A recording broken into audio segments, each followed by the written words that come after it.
بس ان نهني الجمهور المغربي طبعا الشعب المغربي طبعا احنا فرحانين عشانهم وفخورين بيهم. علوا سقف طموحنا كعرب وكأفارقة، صعبوا المهمة على الناس كلها في اللي جاي. انت متخيل ان كأس العالم من 1930 كان اقصى طموح الفرق الافريقيه او العربيه انها توصل لدور 8، انما انت دلوقتي بتلعب على ثالث ورابع توصل دور ال 16 كاس عالم، يعني دور 16 وبتخرج. فانت بقول لك يعني كان في ناس عايزه بس تعدي الدور الاول بالظبط. يعني واحنا في كاس العالم كمنتخب مصر في روسيا بالاشتراك 2018 مجموعه كانت معانا اسمها روسيا عرفة واورجواي بالظبط. والسعوديه، أيوة. كنا نتمنى ان احنا نصعد، بقينا رابع المجموعه وهكذا. يعني منتخبات كتيره هنقيس عليها.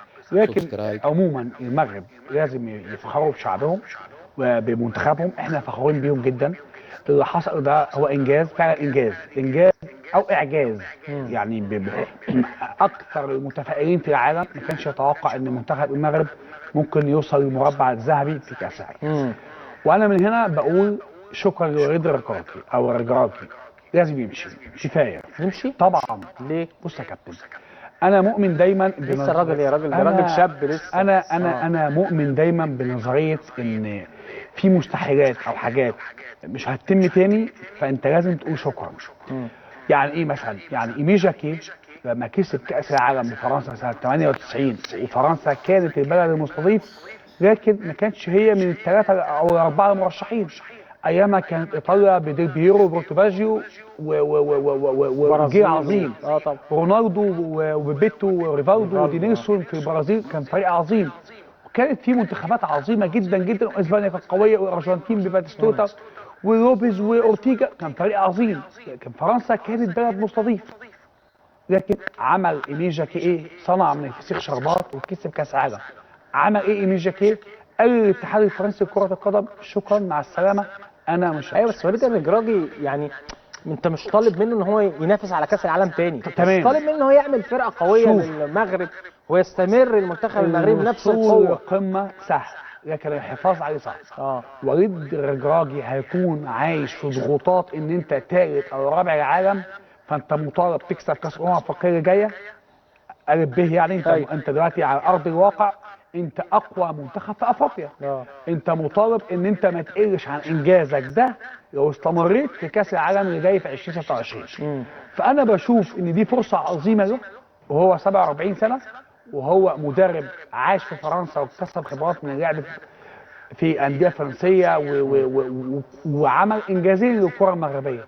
كسب بالوداد دوري ابطال افريقيا امام الاهلي، وعمل الانجاز الاعظم مع المنتخب.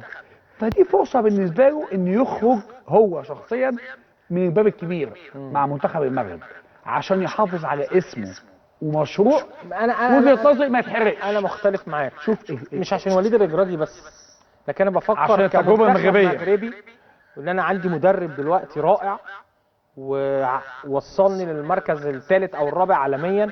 طب ليه انا ما حافظش عليه ويبقى في تطور؟ يعني ليه بتستخسروا في المدرب العربي ان هو حتى عمل انجاز بس ممكن ما يكررش الانجاز اللي تحافظ عليه؟ يعني مثلا الراجل يواكيم لوف مدرب المانيا ما خد كاس العالم، بس الاتحاد الالماني لكره القدم استمر بيه. يواكيم لوف قعد كام 7 8 سنين يا كابتن مدرب او اكتر كمان. ده من المدربين القليلين في المده. المانيا على مدار تاريخها اعتقد 10 مدربين على مدار تاريخ المانيا. بس يواكيم لوف بالذات خد كاس عالم ويعني عمل في غيره قعد ما يقترب من 20 سنه. يعني ده انت عارف وليد الركراكي مسك المنتخب بقاله قد ايه؟ شهر 8 في اغسطس، 4 شهور في اغسطس نص 8. طيب بس انا بتكلم في ايه؟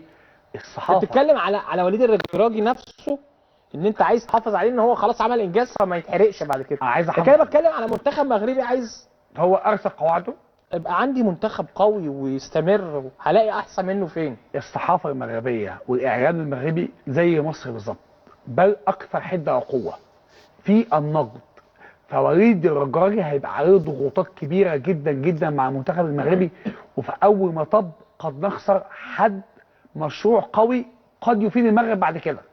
فانا وجهه نظري ان الركراكي اتمنى ان هو يستثمر نجاحه ده في نادي اوروبي. ليه ما نشوفش مدرب عربي يا كابتن في نادي اوروبي؟ ممكن دوري انجليزي بقى وحاجات، دوري فرنسي لاعب فيه، دوري انجليزي، لان هو خلاص هو حاليا من التوب 4، يعني من افضل 4 مدربين على ارض الواقع في العالم. ايوه وصل بمنتخب مش مرشح في مجموعته. انت متخيل ان انا اواصل دور قبل نهائي وانا جاي فيا هدف ذاتي في نفسي، وانا لاعب فرنسا بطل كاس عالم دخل فيها 5 اجوان في كل ماتش استقبل الهدف. ايوه يعني فرنسا 5 وانا 1 وانا جايبه في نفسي في ماتش كندا. وبالتالي هو مدرب قوي جدا. لذلك انا بشوف دايما بعيدا عن العاطفه ان المدير الفني وليد الرجراجي لازم يمشي من المغرب عشان نستثمر في مدرب هيفيد الكره المغربيه وبعد كده اكتر، بخبرات اكتر، بتجارب اكتر، بمشاريع اكتر. وانا كمصري او كصحفي عربي طمعان ان انا اشوف مدرب عربي على مقعد انديه كبيره في اوروبا. ليه ما يكونش مدير فني برشلونه او باريس سان جيرمان أو يعني حاجه كبيره. فانا شايفه في السكه دي واتمنى، وما تعرفش القادم ايه مع الاتحاد المغربي لكره القدم. ماشي. انا بحترم وجهه نظرك، بس انا عكس وجهه نظرك تماما. انا ما بصدق الاقي مدرب منتخب مميز يعمل لي منتخب قوي، ده انا امسكه بايدي واسناني ما اسيبوش يعني. شوف هي وجهات نظر وهنشوف الاتحاد المغربي هيعمل ايه. يعني هنشوف الاتحاد المغربي يقدر يمشي وليد الرجراجي؟ لا يمكن. وجايز هو ممكن يجدد له 4 سنين، وهو جايز هو رغبته، هو حسب المشروع. هنشوف. يعني السعوديه عندها مشروع لحد 2027 مع هيرفي رينر. المغرب قد يمتد المشروع معاه بالضغوطات بقى، بالرغبه، بالفرحه، بالانتصارات. فاتمنى لازم يتعمل له عقد ده 4-5 سنين والله واتمنى ان هو يبقى بمقابل مادي اكتر من الاجانب. انت عارف انه بياخد 60000 دولار. ووحيد خليلوزيتش كان بياخد 80000 دولار. فطبعا ده لازم يتزود، ما نعملش زي هنا. انت عارف هو كان